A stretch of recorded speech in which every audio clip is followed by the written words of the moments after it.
Yang pertama, korban bakaran adalah pengorbanan tubuh. Persembahan tubuh kita. Ya. Berarti kita kuduskan keseluruhan tubuh kita.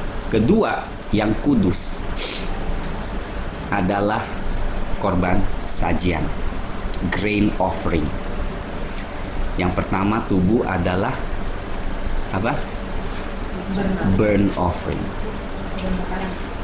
Yang kedua, sajian merupakan korban kekudusan. Kenapa kudus itu merupakan suatu pengorbanan? Ya jelas, karena sewaktu kita mau hidup dalam kekudusan, kita mengorbankan banyak hal. Saudara, saya mau saudara mengerti satu hal ya. Nanti untuk selesai ini. Ketiga, pembaharuan budimu adalah korban. What is peace offering ya? Keselamatan. Sebenarnya lebih tepat adalah pendamaian. Nanti kita akan bicara kenapa pendamaian. Korban apa yang Tuhan minta dari sini. Nah, detail-detail itu berarti apa sih yang Tuhan tuntut di dalam korban bakaran beda dengan korban pendamaian atau korban keselamatan. Beda nih saudara. Nih saudara karena bacanya aduh udah mabok, jadi nggak tahu apa sih yang mau dituntut lagi. Itu udah perut lah, udah lemak lah, udah bingung aja ya kan. Jadi saudara pikir aduh ini semuanya sama lah. Sebenarnya nggak sama. Kayaknya ulang nggak, sama sekali nggak ada ulangan. Beda. Karena kita udah begini. Udah gua baca cepet-cepet. Karena udah disuruh baca 7 pasal ya gua baca dulu dah. Tapi pasal 1 aja nggak ngerti. Betul kan? Benar. Sebab ini benar sekali. Sebab saya tahu. Pertama saya baca juga bingung. Ini udah nggak usah baca lah, sama. Nggak sama semua. Kita harus menelitikan dan ternyata beda sekali. Nah di sini makanya kenapa kita mau sampaikan pelajaran imamat. Beda sekali. Nah saudara akan melihat luar biasa hikmat Tuhan di dalamnya. Tapi saya kasih satu yang singkat ya. Korban bakaran adalah korban menyerahkan seluruh tubuh kita bagi Tuhan. Korban sajian adalah korban kekudusan.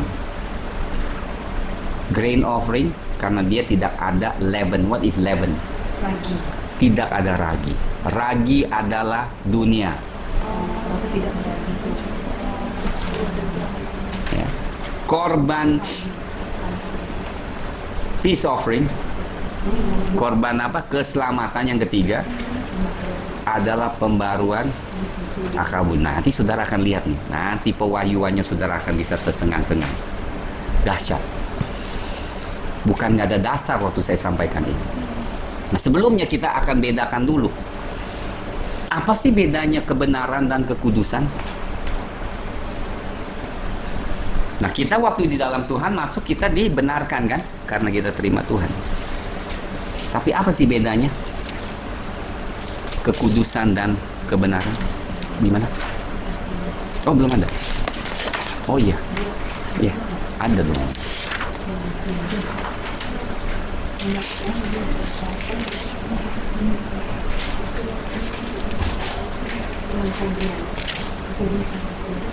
Kita lihat pasal 6 ayat 12. Pasal 6 ayat 12 di 1 Korintus. 1 Korintus 6. Nah, ini penting ya. 1 Korintus 6, 12 dan 1 Korintus 10, 23. Rasul Paulus menjelaskan satu hal yang penting sekali dan banyak orang nggak mengerti atau banyak orang tidak mengaplikasikan. Susah nggak saudara sampai sini? Belum. Kepala masih bisa nampung? Masih bisa nampung? Oke.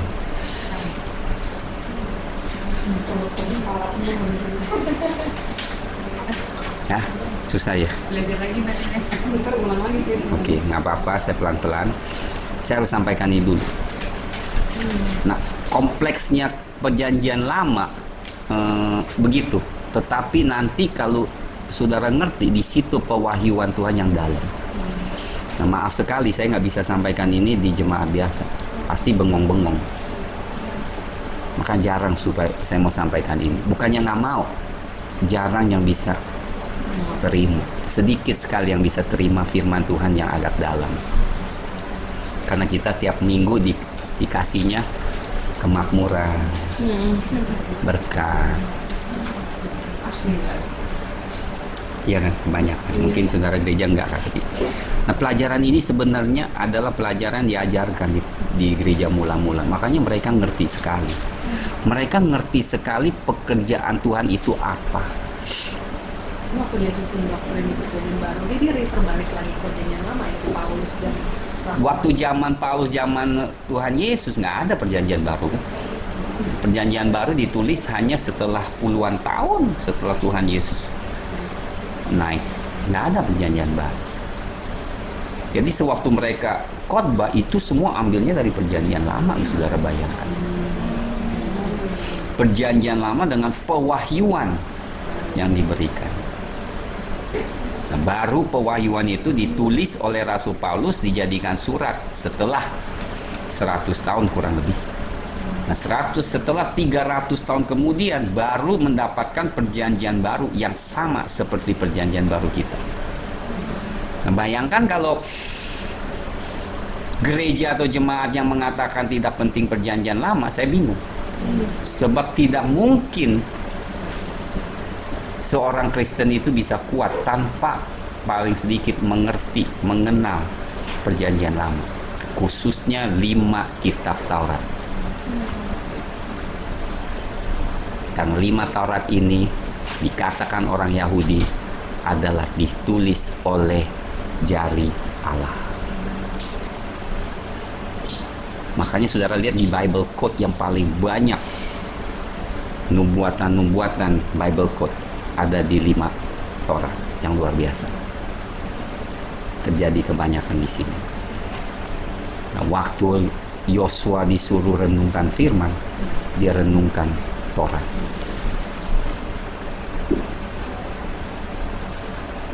Nah, satu lagi saudara, orang yang mengerti dalam dengan firman-firman ini, mereka lebih cenderung nggak mudah diombang-ambingkan dalam doktrin dan dalam segala hal. Mantap lah istilahnya. Saya pelajari firman ini benar-benar, itu pelajari itu sampai keringet-keringet lah istilahnya. Susah sampai benar-benar begini. Ini apa yang mau di ngomong itu? Jadi waktu kita sampaikan kepada, saya pernah ajarkan, banyak orang nggak begitu apresiasi, paling touch ini, touch itu. Tapi nggak apa-apa. Nah, kita melihat dulu 1 Korintus pasal 6:12. Kenapa ini penting? Dikatakan apa? Segala sesuatu halal bagiku, tetapi bukan semuanya berguna. Segala sesuatu halal bagiku, tetapi aku tidak membiarkan diriku diperhamba oleh suatu apapun. Kita lihat lagi pasal 10 ayat 23.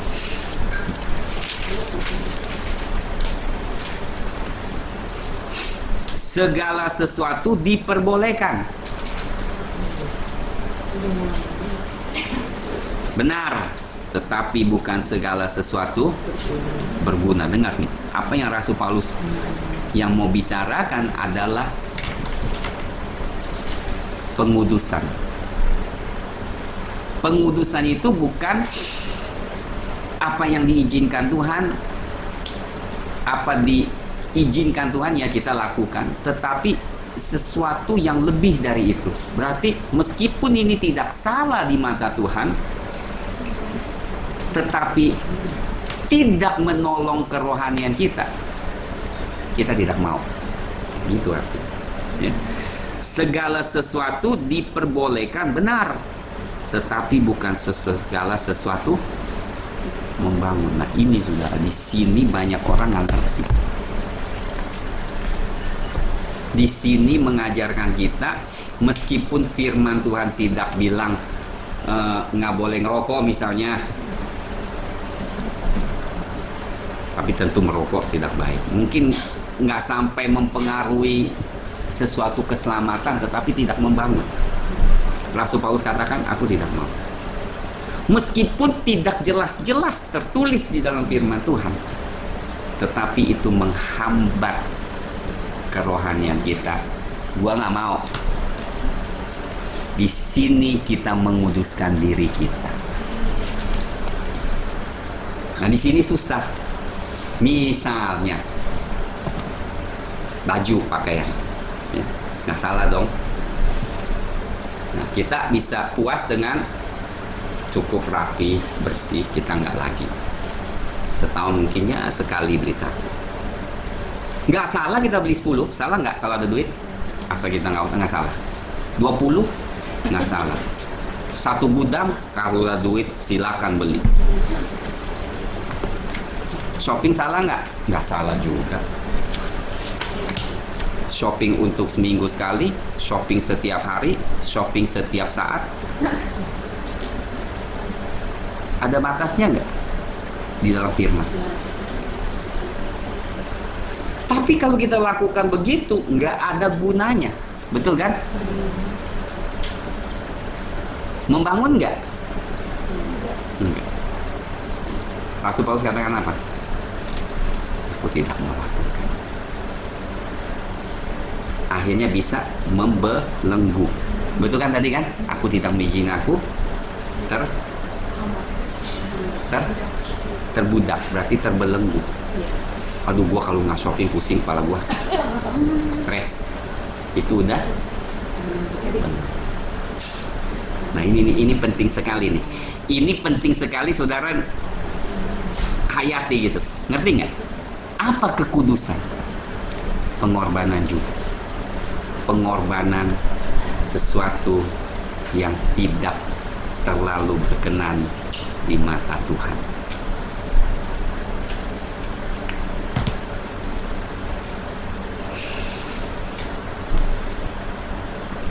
Sama juga dengan cari uang. Cukup, lebih, berlebih-lebihan. Yang mana saudara pilih? Gua udah cukup, gua nggak mau, gua mau gunakan waktu untuk cari Tuhan, baca firman. Itu nggak membelenggu. Gua kayaknya nggak cukup, gua mau beli rumah yang lebih gede. Salah? Salah nggak? Nggak salah. Tapi berguna nggak? Nggak berguna. Ya kan? Rasul Paulus kan, bukan segala sesuatu berguna, meskipun nggak salah. Nah, di sini saudara, inilah yang membuat kita tuh beda. Makanya ada yang katakan, wow nggak salah kok, kita masa orang Kristen juga bisa dong berhasil banyak uang. Emang nggak salah. Tapi setiap segala sesuatu perjuangan ini pasti ada harga yang kita bayar. Nggak mungkin lah bisa dapat uang diem-diem di rumah, nggak mungkin dong. Goyang-goyang kaki. TV bisa jual asuransi goyang-goyang kaki gini. Tuhan, gua percaya banyak. Nggak mungkin, nggak bisa, jangan bohong. Cuma satu hal, sejauh mana you mau adapter. Sejauh mana kita mau untuk Tuhan, sejauh mana kita mau untuk diri kita dan keluarga kita. Masalahnya tuh kita cari untuk anak, untuk gua lebih lagi, tapi nggak berguna, saudara. Kita pikirkan ya, saya udah melihat banyak manusia nggak perlu hidup yang banyak-banyak. Saya udah lihat, kitanya yang nggak puas-puas. Betul atau enggak? Betul lah. Mana mungkin salah sih. Ini ketawa.